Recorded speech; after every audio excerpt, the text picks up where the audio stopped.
الحمد لله وكفى وسلام على عباده الذين اصطفى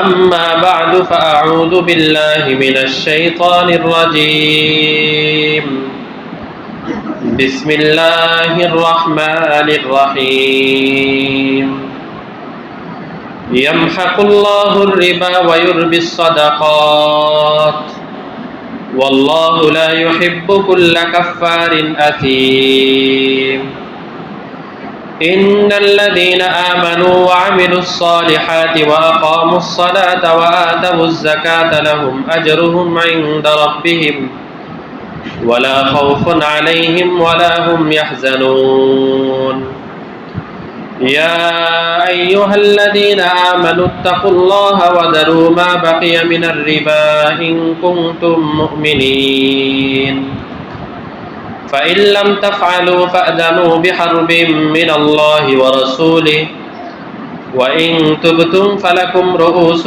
أموالكم لا تظلمون ولا تظلمون وإن كان ذو عسرة فنظرة إلى ميسرة وأن تصدقوا خير لكم إن كنتم تعلمون صدق الله مولانا العظيم الحمد لله الحمد لله الحمد لله সূরা বাকারা 276 থেকে 280 মোট 5টি আয়াত আপনাদের সামনে তেলাওয়াত করেছি। 276 নম্বর আয়াত, আজকের প্রথম আয়াতে আল্লাহ তাআলা বলেন ইয়ামহাকুল্লাহুর রিবা। দুনিয়াতে যদি কেউ সুদ খায় তাহলে বাহ্যিকভাবে যদিও মনে হবে যে সে অনেক লাভবান হলো,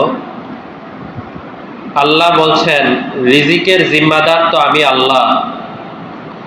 আমি ঘোষণা দিচ্ছি কেউ যদি সুদ খায় তাহলে ওর রিজিকের যত বরকত আছে সব আমি ধ্বংস করে দিই। সুদ খাওয়ার অর্থ গত সপ্তাহে বলেছি আপনাদের সামনে যে আপনার দোকানে একটি পণ্য আছে, একটি মোবাইল আছে, এই মোবাইলটা 1000 টাকা দিয়ে আপনি কিনে আনেছেন অন্য দোকান থেকে, শোরুম থেকে। কাস্টমারের কাছে 1000 টাকার যেই মোবাইল কিনেছেন সেটা আপনি 1200 টাকায় বিক্রি করছেন, এটা জায়েজ আছে। কারণ লাভে বিক্রি করার নামই তো ব্যবসা। ব্যবসা তো লাভে বিক্রি করাই জন্যই ব্যবসা করা হয়। কিন্তু কারো কাছ থেকে 1000 টাকা ঋণ নেওয়া হয়েছে, এখন সে শর্ত লাগিয়ে দিল যে আমার থেকে 1000 টাকা ঋণ নিয়েছ, যখন পরিশোধ করবা তখন আমাকে 1200 টাকা পরিশোধ করতে হবে। কেমন যেন 1000 টাকাকে সে 1200 টাকার বিনিময়ে বিক্রি করলো। অনেকটা এমনই হলো না? মোবাইল দিছে 1200 টাকা নিছে, এটা যেমন 1000 টাকা দিছে 1200 টাকা ফেরত নিল, ওই 1000 টাকাকে বিক্রি করা হলো না? তো টাকাকে যদি কেউ বিক্রি করে অথবা টাকা যদি কেউ কারো কাছ থেকে ঋণ নেয়, ধার নেয়, তাহলে শরীয়তের মাসালা হলো পুরা সমান সমান, এটা পরস্পর ফেরত নিতে হবে। এই ক্ষেত্রে কোনো কম বেশি করা, 1 টাকা কমানো 1 টাকা বাড়ানো, কোনোটাই শরীয়তের মধ্যে জায়েজ নেই। সুতরাং কেউ যদি বলে 1000 টাকা নিয়েছ 1200 টাকা ফেরত দিতে হবে, তাহলে এইভাবে সে 10 জনের কাছে ঋণ দিল 1000 করে, তাহলে 10 জনের কাছ থেকে যদি 200 করে লাভ খায় তাহলে 2000 টাকা তার লাভ হয়ে গেল না? 2000 টাকা যদি তার লাভ হয়, 2000 টাকা লাভ হওয়ার পরে সে তো দেখবে মাশাআল্লাহ আমি মানুষকে 10 জনকে 10,000 টাকা দিলাম, যখন ফেরত পাইলাম তখন আমি 2000 টাকা বেশি লাভ করলাম। এটাতে বাহ্যিকভাবে তার কাছে মনে হবে যে অনেক লাভ হয়ে গেছে, আল্লাহ তাআলা বলছেন ইয়ামহাকুল্লাহুর রিবা, যেহেতু এটা সুদ, এই লাভের মধ্যে আমি কোনো বরকত রাখবো না, বরং এই লাভকে আমি ধ্বংস করে দিব। ওয়ায়ুরবিস সাদাকাত, যারা সুদ দিচ্ছে, অর্থাৎ 200 টাকা বেশিতে ঋণ নিচ্ছে, এরপরে 200 টাকা বেশি দিচ্ছে, এই 200 টাকা যদি সে সুদ না দিয়ে, এই সুদের চুক্তি না করে, সে যদি এই 200 টাকা কোনো গরিব মানুষকে সদকা করে দিত, আল্লাহ বলেন ওয়ায়ুরবিস সাদাকাত, তাহলে ওই 200 টাকা সদকা করে দেওয়ার কারণে আমি তার মালের মধ্যে দিন দিন অনেক বরকত দান করতাম। কিন্তু সদকা না করে সে এটা সুদের টাকার মধ্যে লাগালো এবং সুদের টাকায় খরচ করলো। এই জন্য যে সুদ খাইলো আর যে সুদ খাওয়ালো, এই দুইজনেরই টাকা পয়সার যত বরকত আছে আমি সব ধ্বংস করে দিই। টাকা পয়সার বরকত ধ্বংস কে করেন? আল্লাহ তাআলা। টাকা পয়সা দেন কে? আল্লাহ তাআলা। টাকা পয়সা বাড়ে কমে, বরকত আসে কমে যায়, সব কার অধীনে? আল্লাহর অধীনে। তা আল্লাহ তাআলাই এই আয়াতের মধ্যে সূরা বাকারা 276 নং আয়াতের মধ্যে বলছেন যে এই জাতীয় লেনদেন যত মানুষ করবে, এদের জীবনের মধ্যে আমি কোনো বরকত রাখবো না, দিন দিন এই বরকত নষ্ট করে দিই। এবং বাহ্যিকভাবে মনে হয় যে সুদ যারা খায়, কই সুদে টাকা নিছে, সুদে টাকা নিয়ে এরপরে তো বাড়ি করে ফেলছে, সুদে টাকা নিয়ে গাড়ি কিনে ফেলছে, সুদে টাকা নিয়ে ব্যবসা করছে, বাহ্যিকভাবে মনে হয় যে সে বাড়িওয়ালা হয়ে গেছে। কিন্তু ভিতরে খবর নিয়ে দেখবেন, বাড়িওয়ালা হয়ে যাওয়ার পরে ভাড়ার যে টাকা পায়, এই টাকা সে নিজে খাইতে পারে না, বছরকে বছর সব ওই সুদের টাকা পরিশোধ করতে করতে চলে যায়। এটা বাস্তব না? কারণ বরকত তো থাকে না। আর আমাদের দেশের ব্যাংক যারা আছে, তাদের চুক্তি থাকে সময় বাড়বে টাকা বাড়বে। টাকা দিয়েছি 20 লাখ টাকা, 1 বছরে পরিশোধ করতে পারো নাই 22 লাখ টাকা হয়ে যাবে, 2 বছরে পরিশোধ করতে পারো নাই 24 লাখ টাকা হয়ে যাবে, 3 বছরে পরিশোধ করতে পারো নাই 26 লাখ হয়ে যাবে। এভাবে চক্রবৃদ্ধি হারে সেটা বাড়তে থাকবে। এটা তো আরেক নাজায়েজ কাজ। এই জন্য ব্যাংকে যদি কোনো বান্দা চাকরি করে, এটা আগেও বলেছি, অনেকের কাছে খারাপ লাগতে পারে, কিন্তু কিছু করার নাই, কারণ হকের কথা আপনাদের কাছে পৌঁছে দেওয়া আমি গুনাহগারের জিম্মাদারি, আমার দায়িত্ব। এই জন্য দায়িত্বটা পৌঁছে দেওয়ার দায়িত্ব হিসেবে, ইবাদত হিসেবে খেদমত আঞ্জাম দিতে হয়। তো যখন দুইজন বান্দা, দুইজন মানুষ তারা চুক্তি করছে, ব্যাংকওয়ালার কাছে গিয়ে 20 লাখ টাকা লোন নিচ্ছে, এরপরে শর্ত করছে 22 লাখ টাকা আমি পরিশোধ করব, এটা তো পুরো সুদের চুক্তি। এই চুক্তির উপরে মাঝখান দিয়ে যেই লোক লেখালেখি করবে, কম্পিউটার নিয়ে টাইপিং করবে, এই যে নাও যে অফিসার, দুইজনের সুদের চুক্তির মাঝখানে সে সহযোগিতা করছে না? আল্লাহর রাসূল বলেন সুদ খাইলো, সুদ খাওয়ালো, এই দুইজনের উপরে সাথে সাথে তো আল্লাহর লানত আসেই। যারা ব্যাংকের মধ্যে হোক অথবা অন্য কোনো মাধ্যমে হোক এইভাবে লেখালেখির কাজ আঞ্জাম দেয়, অথবা কোনো দলিল লেখার কাজ আঞ্জাম দেয়, সুদের দলিল বা এই জাতীয় কোনো কাজ, মাঝখানে সে মাধ্যম হয়। 4 নাম্বার ওয়াশাহিদাহু, এবং যে সাক্ষী হয়। তাহলে সুদ যে খাইলো, সুদ যে খাওয়ালো, সুদ যে লেখলো, সুদের যে সাক্ষী হলো, এই 4 ব্যক্তির উপরে আল্লাহ তাআলা লানত বর্ষণ হইতে থাকে। তাহলে তার জীবনে বরকত আসবে কিভাবে? এই জন্য যারা ব্যাংকে চাকরি করে বিশেষভাবে, আপনার মোটামুটি জানা আছে যে এই লোকের মূল আয় রোজগার হলো এই সুদের কাজ কারবারে লেখালেখি করবে আর বেতন নিবে। এই বেতনটা হালাল না, এই বেতনটা হারাম। এই বেতনওয়ালার বাসায় খানা খাওয়ার ক্ষেত্রে সতর্ক থাকতে হবে। যত পারা যায় এই ধরনের মানুষদের থেকে দূরে থাকতে হবে। বিশেষ করে তাদের সাথে সম্পর্ক রাখা, তাদের সাথে উঠা বসা করা, তাদের সাথে ভালো আচরণ করা, এগুলো সব ঠিক আছে, কিন্তু খানা খাওয়ানোর ব্যাপারে মোটামুটি তো আপনার কাছে নিশ্চিত থাকে যে এই টাকাটা এটা ব্যাংকের টাকা, তার অন্য কোনো আয় রোজগার তেমন নাই, তাহলে হারাম টাকার উপরে যদি পুরোপুরি ধারণা করা যায়, তাহলে এর বাসায় মেহমানদারি হিসেবে খানা খাওয়াটা ঠিক না, সতর্ক থাকা উচিত।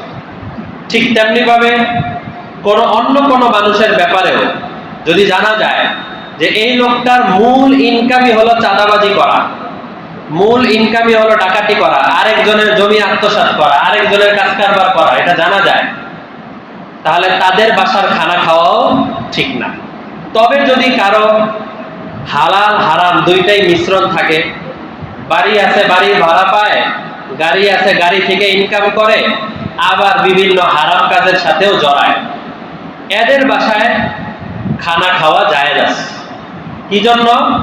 কারণ মুমিন হিসাবে আমরা ধারণা করব যে হালাল যে টাকা আছে ওই টাকা থেকে খানা গ্রহণ করছি, আর সেও হালাল টাকা থেকে খানা খাওয়াচ্ছে, এই জায়েজের ভিত্তিতে খানা খাওয়া যাবে, অথবা তার হাদিয়াও নেওয়া যাবে। কিন্তু যার ব্যাপারে উর্দুতে বলা হয় সফিসত, সফিসত মানে হলো 100% জানা যায় যে তার পুরা ইনকাম হারাম, তাদের বাসায় খানা না খাওয়া, তাদের হাদিয়া গ্রহণ না করা। এবং যদি ঝগড়ার সম্ভাবনা থাকে যে আমি যদি তার হাদিয়া না নেই অথবা আমি যদি তার খানা না খাই তাহলে বড় ধরনের ঝগড়া হবে, ঝামেলা হবে, তাহলে হিকমতের সাথে অন্য পাশ কাটিয়ে যাওয়া, চলে যাওয়া, তারপরও তার খাবার গ্রহণ না করা। আমাদের মাদ্রাসায় একবার এমন হয়েছে, একজন আসছে এরকম ব্যাংকে চাকরিজীবী, উনি আসছেন যে মাদ্রাসার ছাত্রদেরকে একদিন বিরিয়ানি খাওয়াবে। জিজ্ঞেস করা হয়েছে কি করেন আপনি? ব্যাংকে চাকরি করি। তো ভদ্রতার সাথে বলে দেওয়া হয়েছে যে আপনি আপনার খাবার আপনার টাকা দিয়ে আমাদের বাচ্চাদের খানা খাওয়ানো লাগবে না, ছাত্রদেরকেও খানা খাওয়ানো লাগবে না, অন্য কোনো সময় আপনি খানা খাওয়ায়েন যখন হালাল ইনকাম পুরোপুরি হবে। এই আল্লাহর বান্দার এই কথাটা এত লাগছে, সে অনেকদিন পরে আবার আসছে, আসার পরে বলে যে আমি ব্যাংকের চাকরি ছেড়ে দিছি, এখন আমি বাচ্চাদেরকে একবেলা খানা খাওয়াইতে চাই। তো আমাদের কাছে অনেক ভালো লাগছে তার এই আচরণটা, এবং তার সাথে এখনো সম্পর্ক আছে, ব্যাংকের চাকরি ছেড়ে দিছে, এখন স্বাভাবিক ব্যবসা বাণিজ্য করে। তো এই যে খানা না খাওয়ার ব্যাপারে এতটুকু পন্থা অবলম্বন করা যে আমি খাবো না, এটা উচিত, এটা দরকার। কারণ সফিসত 100% যদি হারাম হয় তাহলে ওই খানাটা আমি কেন গ্রহণ করব? ওই খানা থেকে দূরে থাকাই উচিত। সাথে সাথে এটাও চিন্তার বিষয় যে যদি অন্য কোনো মানুষ তার বাসায় খানা খেতে না পারে, তাহলে তার বিবি বাল বাচ্চা যারা আছে তারা যে খানা খাচ্ছে, তাদের খানার কি অবস্থা, তাদের রিজিকের কি অবস্থা। এই জন্য মা বোন যারা আছে, সন্তানাদি যারা আছে, তাদেরও জিম্মাদারি যে আমার ফ্যামিলির মধ্যে যারা অভিভাবক আছেন, বাবা আছেন বা অন্য কেউ অভিভাবক আছেন, ভাই আছেন, তারা যদি হারাম কোনো ইনকামের সাথে জড়িত থাকে, তাদেরকে ওখান থেকে নিবৃত্ত করা, বাঁচানো, যে তোমার হারাম ইনকামের কারণে তো আমাদের খাবার হারাম হচ্ছে, আমরা কেন আমাদের পেটের মধ্যে হারাম খাবার খাবো? 2-4টা ডাল ভাত খাওয়া, হালাল পন্থায় খাওয়া, হারাম পন্থায় বিরিয়ানি খাওয়ার চাইতে অনেক উত্তম, অনেক ভালো। এই জন্য আল্লাহ তাআলা এই কথাটা বললেন যে যত সুদ আছে এই সুদের মধ্যে আমি সমস্ত বরকত নষ্ট করে দিই। তাফসীরের কিতাবের মধ্যে লেখে 40 বছরের মধ্যে এই যারা সুদ খায় তাদের মধ্যে 40 বছরের মধ্যেই এই সুদের কোনো খারাপ পরিণতি তারা নিজেরা চোখে দেখতে পায়। হয়তো তারা নিজেরা দেখলো, অথবা তার যদি হায়াত না থাকে, সে মারা গেলে তার সন্তানাদিরা ভোগ করতে হয়। কত মানুষ এমন আছে যার বাবা সুদ খেয়ে দুনিয়া থেকে চলে গেছে, এবার ওই সুদের বোঝা সন্তানের বহন করতে হচ্ছে। এরকম কত মানুষ আছে, সন্তান যখন বহন করে এই সুদের বোঝা, তখন বাবার জন্য কি খুব দোয়া করে? খুব ভিতর থেকে দোয়া আসে, বরং আরো বোঝা লাগে, খারাপ লাগে যে কি কাজ করে গেল, কি অবস্থা তৈরি করে গেল যে এখন আমরা এই সুদের বোঝা টানতে হচ্ছে। এই জন্য নিজের সন্তানাদির উজ্জ্বল ভবিষ্যৎ কামনা করে আল্লাহ তাআলাকে নারাজ করার কোনো প্রয়োজন নেই, কোনো দরকার নেই। এরপরে এই জন্য আল্লাহ তাআলা এই কথাটা বলেন, ওয়াল্লাহু লা ইউহিব্বু কুল্লা কাফফারিন আসীম। জেনে রাখো যারা সুদকে অস্বীকার করছে, যে সুদ খাওয়া হারাম, কিন্তু তারা বলে যে না না হারাম না, এটা হালাল, এটা ভালো, সমস্যা নেই, খাইলে একটু কি হয়। অথবা তারা হারাম স্বীকার করে কিন্তু তারপরও এই হারামের সাথে জড়িত। আল্লাহ বলেন এই দোনো শ্রেণীর মানুষকে আমি ভালোবাসি না, আমি মহাব্বত করি না। লা ইউহিব্বু, আমি ভালোবাসি না, মহাব্বত করি না। যারা সুদকে অস্বীকার করে, আবার যারা সুদকে স্বীকার করে কিন্তু তারপরেও সুদের সাথে জড়িত, আমি এদের কাউকেই ভালোবাসি না। ইন্নাল্লাযীনা আমানু ওয়া আমিলুস সালিহাত, নিশ্চয় যারা ঈমান আনলো এবং নেক কাজ করলো। ওই যে একটা প্রশ্ন জাগে, আল্লাহ তাআলা ভালোবাসেন না, তাহলে আল্লাহ কাকে ভালোবাসেন? অনেকটা ওই প্রশ্নের উত্তর। নিশ্চয় যারা ঈমান আনে, ওয়া আমিলুস সালিহাত, এবং নেক কাজগুলো করে, ওয়া আকামুস সালাত, এবং নামাজ কায়েম করে, ওয়া আতাউজ যাকাত, এবং যাকাত প্রদান করে, লাহুম আজরুহুম ইনদা রাব্বিহিম, ঈমান আনা, সমস্ত নেক কাজ করা, বিশেষভাবে নামাজ পড়া এবং বিশেষভাবে যাকাত দেওয়া। তাফসীরের কিতাবের মধ্যে লেখে 4টা আমলের কথা বলা হয়েছে। ঈমান আনা, নেক কাজ করা, নামাজ পড়া, যাকাত দেওয়া। তো নেক কাজ করার মধ্যে তো নামাজও চলে আসছে, নেক কাজ করার মধ্যে তো যাকাতও চলে আসছে। আবার এই দুইটাকে আলাদাভাবে আল্লাহ তাআলা কেন উল্লেখ করলেন? উল্লেখ করার দ্বারা উদ্দেশ্য হলো তোমাদের শরীরের যত ইবাদত আছে, এই ইবাদতের মধ্যে প্রধান ইবাদত হলো নামাজ। আর তোমাদের সম্পদের যত ইবাদত আছে, কোরবানি আছে, মান্নত আছে, অন্যান্য অনেক কিছু আছে সম্পদের ইবাদত। এই সম্পদের যত ইবাদত আছে এর মধ্যে প্রধান হলো যাকাত। তো প্রধানকে উল্লেখ করা হলো যে নামাজ কায়েম করতে হবে এবং যাকাত প্রদান করতে হবে। এই প্রধান দুইটা ইবাদত উল্লেখ করে উদ্দেশ্য হলো যদি প্রধান ইবাদতই আঞ্জাম দিতে হয় তাহলে ছোটখাটো যা আছে ওগুলোও তো আঞ্জাম দিতে হবে। অফিসের বস যদি কোনো একটা প্রোগ্রামে শরীক হয়ে যায় তাহলে অন্য যারা আছে তারা তো আরো বেশি বলে যে আমাদের বস চলে গেছে, চল চল তাড়াতাড়ি যাই, নয়তো আজকে সমস্যা হবে। তো বড় ইবাদতের কথা যখন বলা হয়ে যায় তখন ছোট ইবাদত এমনিই তার ভিতরে ঢুকে যায়। এই জন্য আল্লাহ বললেন যে নামাজ কায়েম করা, যাকাত প্রদান করা, ঈমান আনা, নেক কাজ করা, লাহুম আজরুহুম ইনদা রাব্বিহিম, যারা এই 4টা কাজ করতে পারবে ঠিকঠাক মতো, আল্লাহ তাআলা বলেন তাদের পুরস্কার আমি আল্লাহ আমার কাছে প্রস্তুত রেখেছি, আমার কাছে তাদের জন্য পুরস্কার রেখে দিয়েছি। ওয়ালা খাউফুন আলাইহিম ওয়ালা হুম ইয়াহজানুন, কবরে যাওয়ার পরেও তাদের কোনো ভয় নাই, হাসরের ময়দানে ওঠার পরেও তাদের কোনো ভয় থাকবে না, হাউজে কাউসারের সামনে যাওয়ার পরেও কোনো ভয় থাকবে না, মিজানের সামনে যখন দাঁড়িপাল্লা আমল নামা মাপা হবে তখনও কোনো ভয় থাকবে না, যখন আমল নামাগুলো উঠায় দেওয়া হবে, উড়ায় দেওয়া হবে, তাতায়াল কুতুব, আমল নামা উড়ায় দেওয়া হবে, তখন যাদের আমল নামা বাম পাশটা ভরে গেছে, বাম পাশের খাতাটা ভারী আর ডান পাশের খাতাটা হালকা, তখন তাদের আমল নামা বাম হাতে চলে আসে। সে যতই চেষ্টা করুক সে ডান হাত অগ্রসর করতে পারবে না। আর যাদের ডান পাশের আমল নামাটা ভারী আর বাম পাশের আমল নামাটা হালকা, সে যখন 2 হাত বাড়াবে তখন ডান হাতেই তার আমল নামাটা আসবে, বাম হাতে আর আসবে না। তো এই যে যখন আমল নামা উড়িয়ে দেওয়া হবে প্রত্যেকের আমল নামা তার কাছে কাছে চলে যাবে, এবার এক একজন আরেকজনের দিকে তাকাতে থাকবে, দেখবে কত মানুষ এমন আছে যারা বহু চেষ্টা করতেছে ডান হাতটা অগ্রসর করে দিতে কিন্তু অগ্রসর করতে পারে না, তারা বাম হাতে অগ্রসর হইতে হয়। তো এক পর্যায়ে এমন হবে সে বাম হাতেই ওই আমল নামাটা তার হাতে আসবে, এর দ্বারাই সে বুঝে ফেলবে যে আমার জন্য জাহান্নাম অবধারিত হয়ে গেছে। আবার যার ডান হাতে আমল নামা চলে আসবে 29 পারার মধ্যে আছে, ডান হাতে আমল নামাটা যখনই আসবে আসার সাথে সাথে সে এত খুশি হবে হাসরের ময়দানের মধ্যে দৌড়াতে থাকবে, কখনো বাবার কাছে, কখনো মায়ের কাছে, কখনো সন্তানের কাছে, কখনো এলাকার মানুষের কাছে, পরিচিত জনের কাছে গিয়ে বলতে পাবে হা উমকরাউ কিতাবিয়া ইন্নী যানানতু আন্নী মুলাকিন হিসাবিয়া ফাহুয়া ফি আইশাতির রাদিয়া ফি জান্নাতিন আলিয়া। 29 পারার আয়াত। সে বলতে থাকবে মানুষের কাছে গিয়ে গিয়ে, এই যে দেখো আমার আমল নামা ডান হাতে চলে আসছে, আমি আজকে আমল নামা ডান হাতে পেয়ে গেছি। দুনিয়ার জীবনকে আমি বাস্তব জীবন মনে করি নাই, আখেরাতের জীবনকে বাস্তব জীবন মনে করছি, যার ফলে আজকে আমি ডান হাতে আমল নামা পেয়ে গেলাম, আমার আনন্দ দেখো। আল্লাহ বলেন বাস্তবেই যারা ডান হাতে আমল নামা চলে আসবে, ফি আইশাতিন রাদিয়া, এমন একটা শান্তির জীবন পাবে, যেই শান্তির জীবনে সেও আল্লাহর উপরে খুশি থাকবে আর আল্লাহও তার উপরে খুশি থাকবে। কত চমৎকার একটা অবস্থা হবে আমাদের দুনিয়ার মধ্যে।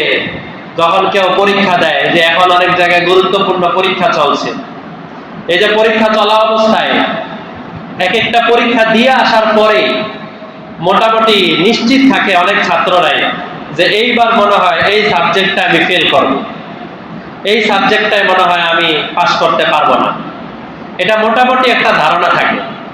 তো ঠিক তেমনি ভাবে ওই আমল নামাও যখন দেওয়া হবে তখন তার মোটামুটি ধারণা হয়ে যাবে।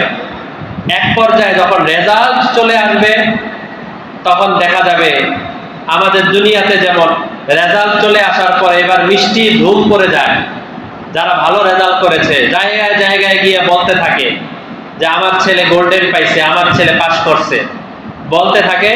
ঠিক তেমনি ভাবে হাসরের ময়দানেও এর ডান হাতে আমল নামা আসার কারণে সে জায়গায় জায়গায় গিয়ে বলতে থাকবে। আল্লাহ তাআলা বলেন যারা এই চার কাজ করবে, নামাজটা ঠিক মতো আদায় করবে, যাকাতটা ঠিক মতো আদায় করবে, ঈমান আনবে, নেক কাজ করবে, এই চার কাজ যারা ঠিক মতো করবে, ওই আমল নামা যখন উড়ানো হবে ওই সময় তার কোনো টেনশন থাকবে না, সে রিল্যাক্স দাঁড়িয়ে থাকবে। দেখা যাবে আমল নামা যখন উড়ে তার কাছে আসে তখন ঠিকই তার ডান হাতে ইজ্জতের সাথে চলে আসে, তার কোনো টেনশন নাই। ওয়ালা খাউফুন আলাইহিম, তার কোনো ভয় নাই। ওয়ালা হুম ইয়াহজানুন, এবং তার মনে কোনো দুঃখ থাকবে না, তার মনে কোনো আফসোসও থাকবে না, এক শান্তির জীবন তার শুরু হয়ে যাবে। আমরা তো তাফসিরে নিয়মিতই এই বয়ানগুলো প্রায় আসতে থাকে, এই কথাগুলো কোরআনের মধ্যে বারবার বিভিন্নভাবে আল্লাহ তাআলা ঘুরিয়ে ফিরিয়ে বলতে থাকেন। এই কথাগুলো একই কথা আল্লাহ তাআলা বারবার বিভিন্ন পৃষ্ঠায় বলতে থাকেন। কি জন্য? যে বান্দা যতই মনে করো যে মরার পরে দেখা যাবে কি হবে না হবে, আসলে ওইটাই জীবন, ওইটাই আসল জীবন। আর মৃত্যুর আগের 60 বছরের 70 বছরের জীবন, এটা পুরাটাই ক্ষণস্থায়ী, এটা ধোঁকার জীবন, এটা মূল জীবন না। এটা আখেরাতের জীবনকে কামানোর জন্য এই জীবন দেওয়া হয়েছে। তো এই কথাটাই আল্লাহ তাআলা এই 277 নম্বর আয়াতে আল্লাহ তাআলা বললেন। এরপর আবার আগের বিষয়ে আল্লাহ তাআলা চলে গেছেন। ইয়া আইয়ুহাল্লাযীনা আমানু, হে আমার ঈমানদার বান্দারা, ইত্তাকুল্লাহ, তোমরা আল্লাহকে ভয় করো।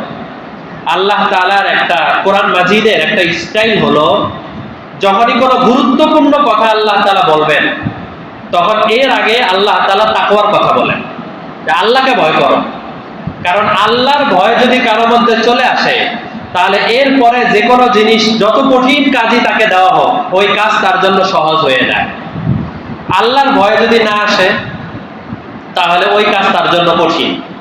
যার জানা আছে যে আমার রিজিকের আর কোনো মাধ্যম নাই, আমি যে অফিসে চাকরি করি এই অফিসটাই, এর বেতনটাই আমার রিজিকের মূল মাধ্যম, এটাই তার মূল ইনকাম, এটা যার জানা আছে সে অফিসের বসকে ভয় পাবে না? ভয় পাবে। এমনি যদি সকালবেলা 7টা বাজে ঘুম থেকে উঠতে অনেক কষ্ট হয়, কিন্তু অফিসের বস বলে দিছে আগামী 1 সপ্তাহ 7টা বাজে ডিউটি করতে হবে, অথবা আগামী 1 সপ্তাহ নাইট ডিউটি করতে হবে, রাত্রে বেলা জাগতে হবে। যখন বসের ভয় তার মধ্যে চলে আসবে, চাকরি চলে যাওয়ার ভয় তার মধ্যে চলে আসবে, তখন নাইট ডিউটি করা তার জন্য সহজ হয়ে যাবে, সকাল 7টা বাজে উঠাও তার জন্য সহজ হয়ে যাবে। ঠিক ইসলামের মধ্যেও কোনো কোনো বিধান এমন আছে যেটা অনেকের জন্য কঠিন হতে পারে, কিন্তু আল্লাহর ভয় যদি চলে আসে তাহলে কঠিন বিধানও তার জন্য সহজ হয়ে যাবে। আল্লাহর ভয় যদি না আসে তাহলে কঠিন বিধান আর তার জন্য সহজ হবে না। কোরআনে অনেক জায়গায় আল্লাহ তাআলা এটা বলছেন। 11 পারায় আল্লাহ বলছেন, হে আমার ঈমানদার বান্দারা, আল্লাহকে ভয় করো।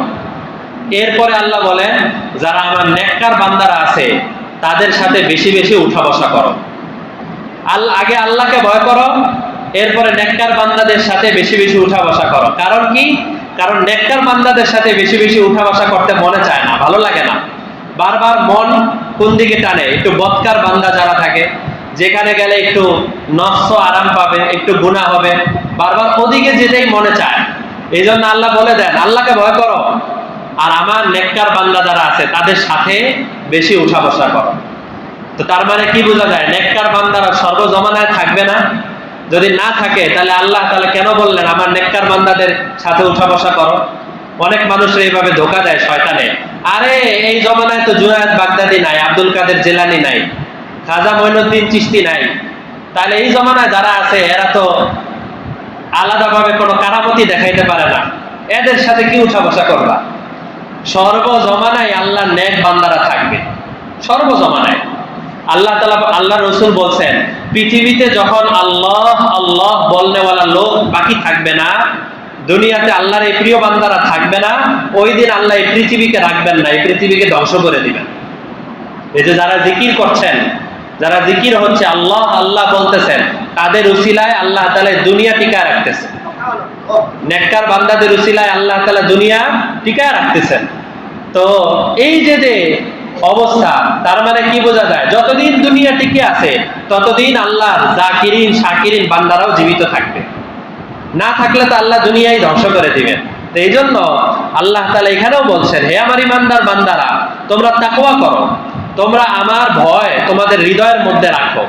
এরপরে ওই যে ওই বিধান, ওয়াদারু মা বাকিয়া মিনার রিবা, এই আয়াত নাজিল হওয়ার আগে অনেক মানুষ সুদের কারবার করত।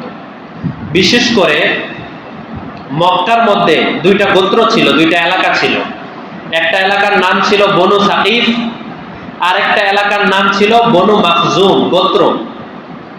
এই বনু মাখজুম আর বনু সাকিফ, এই দুই গোত্রের মধ্যে অনেক টাকার লেনদেন ছিল, সুদের লেনদেন। মানে হলো টাকা নিছে তার কাছ থেকে ঋণ, এবং বেশি টাকা পরিশোধ করতে হবে। এটা আল্লাহ তাআলা এই আয়াত দিয়ে বলতেছেন যে আমি যেহেতু সুদকে হারাম করে দিছি, তো আগের যত লেনদেন আছে এই লেনদেনগুলোর মধ্যে মূল টাকা, যত টাকা ঋণ নিয়েছ, যত টাকা ঋণ দিয়েছ, অত টাকা তুমি ফেরত নাও, কিন্তু অতিরিক্ত যেটা চুক্তি হয়েছিল যে আরো 200 টাকা বেশি দিতে হবে, ওই জিনিসটা তোমরা ছেড়ে দাও, ওই জিনিসটা তোমরা বাদ দিয়ে দাও। ওয়াদারু মা বাকিয়া মিনার রিবা, অতিরিক্ত যে সুদের কথা হয়েছিল ওই সুদের কথাটা তোমরা বাদ দিয়ে দাও।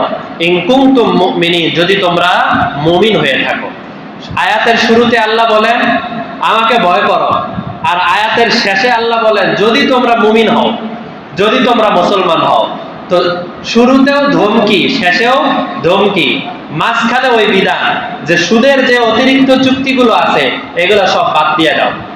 আমাদের মধ্যেও যারা আছি, আমাদের মধ্যেও কেউ এমন থাকতে পারি হয়তো এরকম সুদের লেনদেনের সাথে জড়িত আছি।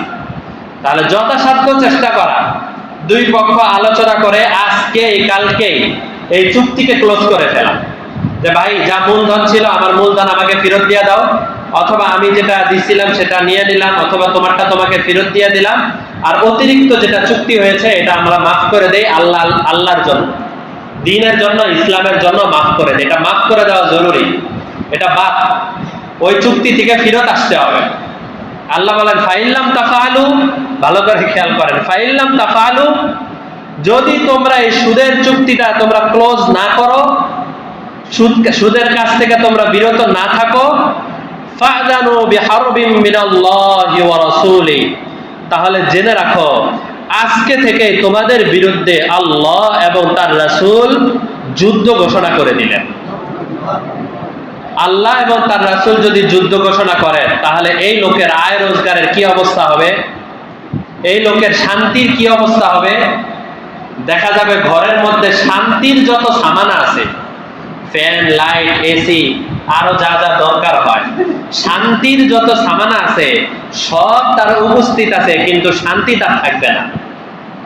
শান্তির উপকরণ যা সব আছে, কিন্তু শান্তি নাই। আর অনেক মানুষ এমন আছে হালাল ভাবে উপার্জন করে, শান্তির সামানা তার নাই, কিন্তু শান্তি আল্লাহ পাক সামানা ছাড়াই দান করে দেন। আছে না? সামানা ছাড়া, কোনো উপায় ছাড়া, কোনো সামগ্রী ছাড়াই আল্লাহ শান্তি দিয়ে দেন। আর কত মানুষ আছে শান্তির সামানার মধ্যে ঘুমাচ্ছে, তারপরও তার মধ্যে শান্তি নাই। কারণ কি? যুদ্ধ তো চলতেছে, আল্লাহ এবং তার রাসূলের বিরুদ্ধে যুদ্ধের ঘোষণা হয়ে গেছে। এই জন্য এখান থেকে ক্লোজ হইতে হবে। এই দুই ব্যক্তির ব্যাপারে আল্লাহ তাআলা এই ঘোষণা দিচ্ছেন। একটা হলো আমার নেককার বান্দাদেরকে যারা কষ্ট দেয়, আল্লাহওয়ালাদেরকে যারা কষ্ট দেয়। অনেক সময় এমন আছে আল্লাহওয়ালাদেরকে শুধু শুধু জুলুম করে একজন মানুষ কোনো জায়গা থেকে বের করে দেয়, অথবা তাকে অপমান করে শুধু শুধু, সে মাজলুম হয়ে। আল্লাহওয়ালা নেককার আলেম, হক্কানি আলেম চোখের পানি ফেলে এরপরে দেখা যায় সে আফসোস নিয়ে, মনের ভিতরে কষ্ট নিয়ে থাকে। এমন অবস্থা যদি কেউ থাকে, আল্লাহ তাআলা বলেন আমার নেক বান্দাদেরকে যদি কেউ তোমরা কষ্ট দাও, তাহলে তোমার বিরুদ্ধে আমি যুদ্ধ ঘোষণা করলাম। ঠিক তেমনি ভাবে যারা সুদ খায় তাদের ব্যাপারেও যুদ্ধ ঘোষণা। এই দুই ব্যক্তির ব্যাপারে আল্লাহ তাআলা যুদ্ধ ঘোষণা দিয়েছে। এই জন্য এর থেকে বেঁচে থাকা অনেক জরুরি। ওয়াইন তুবতুম, তোমরা যদি তওবা করে ফেলো যে না ঠিক আছে, আমরা সুদের যত কাজ কারবার করছি সব আমরা ক্লোজ করে নিলাম, ফালাকুম রুউস আমওয়ালিকুম, তাহলে মূল ধনটা এবার ফেরত নিয়ে নাও। অর্থাৎ 10 লাখ টাকা দিয়েছিলাম, 12 লাখ টাকার শর্তে 10 লাখ টাকা ফেরত নিয়ে নাও, এটাই চলবে। লা তাজলিমুনা ওয়ালা তুজলামুন, তুমিও কারো উপরে জুলুম করো না, আর তোমার উপরেও তাহলে কারো উপরে জুলুম করা হবে না। ওয়াইন কানা যু উসরা, আর যদি এমন হয় যে তুমি যদি এখন 10 লাখ টাকা চাও, তাহলে ওই লোকের 10 লাখ টাকা ফেরত দেওয়া কষ্টকর এখনই। যু উসরা মানে হলো কঠিন, তার জন্য এখন 10 লাখ টাকা এই চুক্তি ক্লোজ করা কঠিন। তাহলে তুমি চুক্তি ক্লোজ করে দাও, চুক্তি বাতিল। আমাদের মধ্যে যে লেনদেন ছিল এই লেনদেন আমরা বাতিল করে দিলাম, লেনদেন শেষ। এবার ফানাজিরাতুন ইলা মাইসারা, আপনাকে আমি একটু সময় দিলাম, আপনি আস্তে আস্তে আমার ওই 10 লাখ টাকা পরিশোধ করে দেন, অতিরিক্ত যেটা আছে ওইটা আর দেওয়া লাগবে না।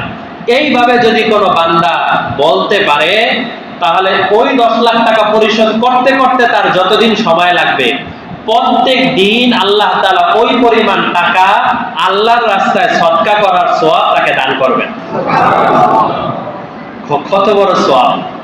কিন্তু এই জায়গার মধ্যে এসে আর আমরা সবর করতে পারি না, আমরা ধৈর্য ধারণ করতে পারি না, বরং সব বিষয়ে তাড়াহুড়া হয়।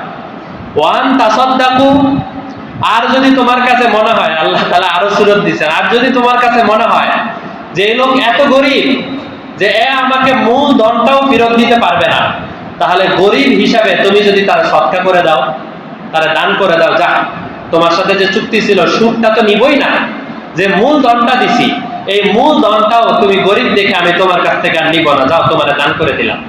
এইভাবে যদি কেউ বলতে পারো, খায়রুল লাকুম ইন কুনতুম তা'লামুন, কাল কিয়ামতের ময়দানে এই ব্যক্তিদেরকে আমি অনেক উঁচা মর্যাদায় সওয়াব দান করব। এটা হলো আরো সওয়াবের কাজ। তবে এই জায়গায় একটু খেয়াল রাখা একটা মাসালা, সেটা হলো যদি কাউকে ঋণ দেওয়া হয়, ঋণ দেওয়ার পরে এই লোক আর ঋণ পরিশোধ করতেছে না, পরিশোধ করে না 20,000 টাকা ঋণ নিছে, আর দেয় না, এখন যতই চাওয়া হচ্ছে দেয় না। তার কাছেও খারাপ লাগছে যে কয়বার একজন মানুষের কাছে টাকা চাওয়া যায়, কয়বার একজন মানুষের কাছে বলা যায়। আর সে যদি নিয়ত করে যে এই বছর আমার যে 20,000 টাকা যাকাত আসছে, ওই যাকাতের টাকা থেকে তারে আমি ওই 20,000 টাকা দিয়ে দিলাম, আর চাবো না, তাহলে এই যাকাত কিন্তু আদায় হবে না। নফল সদকা হিসাবে তাকে দেওয়া জায়েজ আছে, যে যা তোরে 20,000 টাকা দিয়ে দিলাম, মাফ করে দিলাম, আল্লাহর জন্য তাকে দান করে দিলাম, সেটা জায়েজ আছে।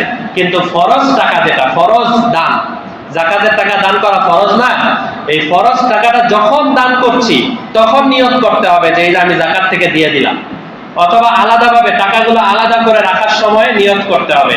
কিন্তু টাকা দিয়ে দেওয়ার পরে 1 বছর পরে গিয়ে যদি নিয়ত করে যে যা ওটা আমি যাকাত থেকে কেটে দিলাম, তাহলে ওই নিয়ত দ্বারা যাকাত আদায় হবে না। এটাই আল্লাহ তাআলা এই কথাটা বললেন।